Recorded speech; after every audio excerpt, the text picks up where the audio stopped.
মানে ওই জায়গাটায় 42 মিটার, 42 মিটার তুমি তো 3 ফুট হয় না 1 মিটারে, হ্যাঁ, তার মানে অ্যাভারেজ ধরো 3 ফুট হয়, 1 মিটার সমান 3.28 ফিট।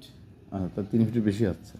ধরেন যে 100 ফিট ধরলাম বা 110 ফিট, 110 ফিট ধরলাম, তো 110 ফিটে ওই প্যারাসাইটে 3 লাখ কত 43,000 টাকা বাজেট। তো ভেকু দিয়ে ধরো 2-3 দিন কাজ করেছে, মাটি তো আর কিনা লাগেনি।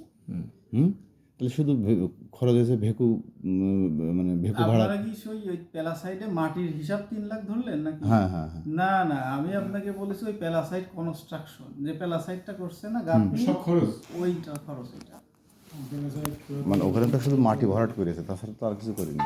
করবে তো অবশ্যই, আর সব জায়গায় তো প্যালাসাইট নাই, এমনি রাস্তা টেকানোর জন্য মাটির প্রয়োজন হয়, সেই মাটি তো দিতে হবে, তাহলে রাস্তা করার পর তো ভেঙে যাবে। তাহলে শুধু মাটির ব্যয়টা কত? এটা বলেন, যখন ফটো তুলছেন ওখানে আছে মাটির ব্যয়।